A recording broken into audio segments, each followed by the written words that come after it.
It is Wednesday, July 3rd, about 3 minutes after 10 o'clock, and this is another episode of Coastal Drone Weekly Live. Today, we're going to be looking at making an advanced site survey. So in today's talk, I'm going to give you the scenario, and then I'm going to take you through how you could make an advanced site survey for this scenario. Just before we get going, I just want to remind everybody, just a quick refresher on what the requirements are to actually make an advanced site survey. So to make the advanced site survey, you need to define the boundaries of the area of operation. You need to determine the class of airspace and the regulatory requirements for that class of airspace. You need to plan your altitudes and routes to be used.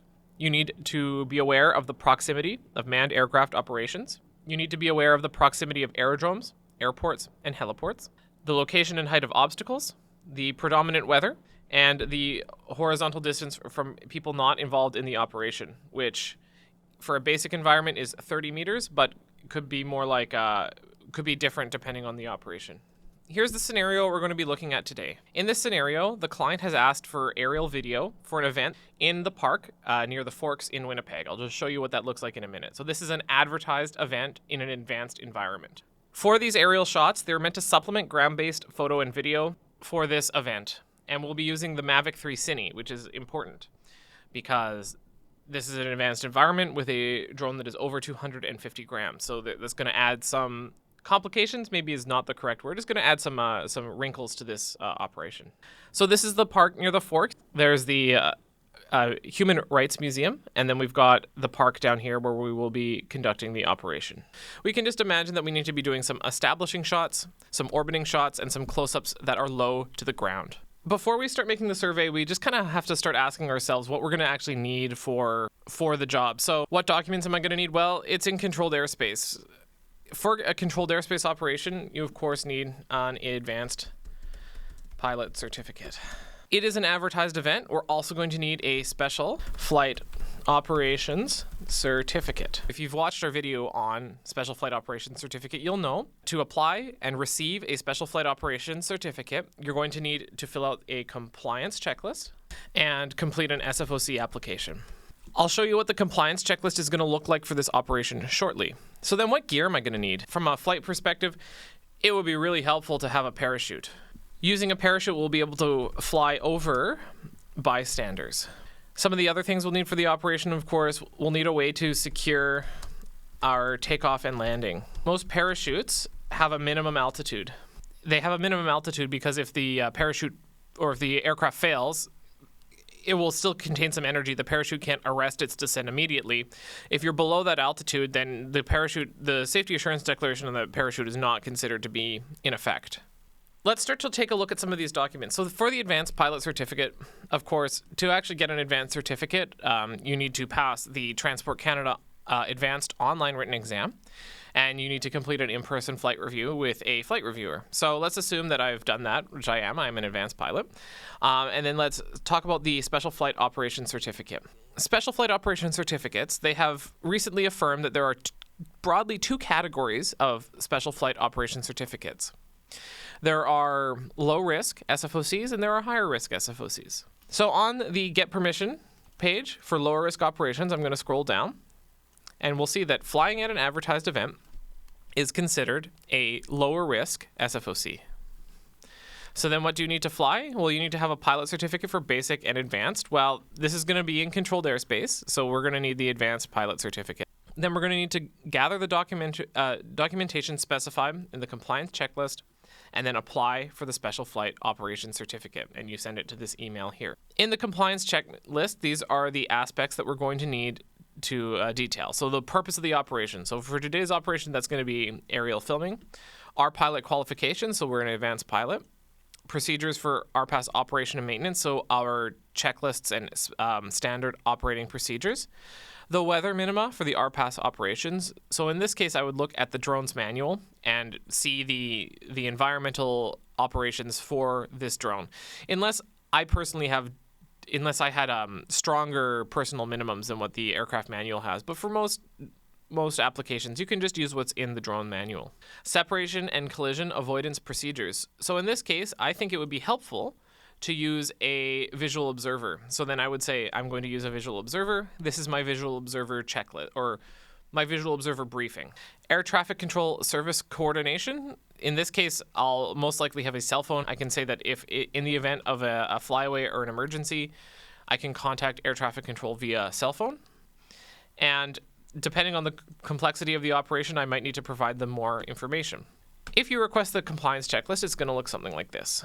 You can see here it's got reference, document, name, and page. So one of the things that you can do is you can actually just build out an SOP that includes all of this information and then let them know what page on your or in your SOPs that's in, and then they can just reference them. We're going to need to provide some documentation from the event or the people holding the event. We're going to need to provide a safety plan. We're going to need to provide an emergency contact. We're going to need to attach our safety assurance declaration. We need to tell them what the minimum safe deployment altitude is for our parachute. Now, one of the questions is there even a parachute available for the Mavic 3 Cine? The way that I've determined that there is a parachute available is I went onto choosing the right drone for advanced operations. You scroll down, you get the table here. I punch in Mavic 3 Cine, and you can see that there's a Para Zero parachute for the Mavic 3 Cine. And according to the website here, the minimum safe altitude is 62 feet. So I can fly over top of bystanders as long as I am 62 feet above the person. Do we have an RPAS maintenance manual from the manufacturer? Not really. DJI aircraft don't come with a maintenance manual. And then do we have crew members? Details how the operation is to be carried out. The licenses of the crew members. The qualifications of the crew members. Weather minima, etc. Basically everything that we saw. We also would potentially need liability insurance for this operation. So I would have to also get some liability insurance. If you're flying in some sort of city environment, you need to look at if there's film permitting required for this operation. And I Googled City of Winnipeg film permits. And you can see here that you do need a film permit for special events. It even says here, if I click when do you need film permits? Filming that is taking place on public property. So potentially I would need a film permit for this operation. So I would then apply for a film permit.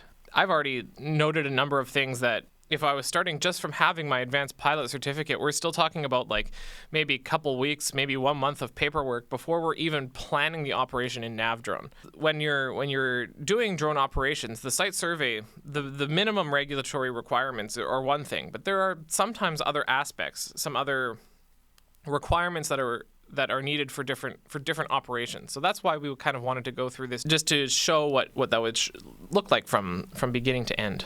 So because our most parachutes have a minimum altitude, that means when we are taking off and landing, the drone needs to be 5 meters away from any bystanders. So let's say that we apply for our SFOC.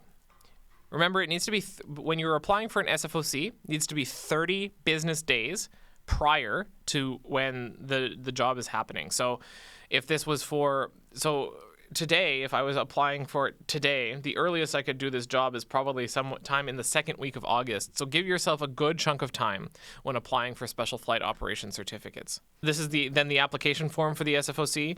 You would submit this as well as your compliance checklist when applying for the SFOC. Now we've got our SFOC, we've got our film permit. Let's take a look at the actual site. So this is map.navdrone.ca, and this is how I'm going to determine my class of airspace. So this is Winnipeg. You can see here that there's this big circle of controlled airspace in Winnipeg due to Winnipeg's the Winnipeg airport. I think it's Richardson Airport. If I zoom in here, you can see this is where we're going to be doing our advertised event. If I click on it, you can see that our upper limit here is 400 feet AGL. When the upper limit here says 400 feet AGL, that means I can request up to 400 feet and get automatic approval for the operation. When it says up to 400 feet, that means no human is going to look at it. Because I'm an advanced pilot, it's going to approve that operation. If I click on this grid here, you can see the upper limit is the ground. That means there is no automatic approval in this area. I would be required to get, a person would have to look at this operation. Most likely it would get sent to the control tower or a control tower, an area controller, and they would call me, ask me some details about the operation. Once we kind of hashed it out, they would either say this is approved or this is not approved. They might ask me if I was flying in this area. They could potentially ask me to reapply with changing some of the parameters of the flight. But because we're flying in this area, it's actually funny. If you look here, there's basically the cutout over the Forks. The Forks in Winnipeg is like a kind of a big cultural area, lots of events and things happening. There's a couple museums down there. And it looks like there's like a cutout for the Forks here, which is kind of fun.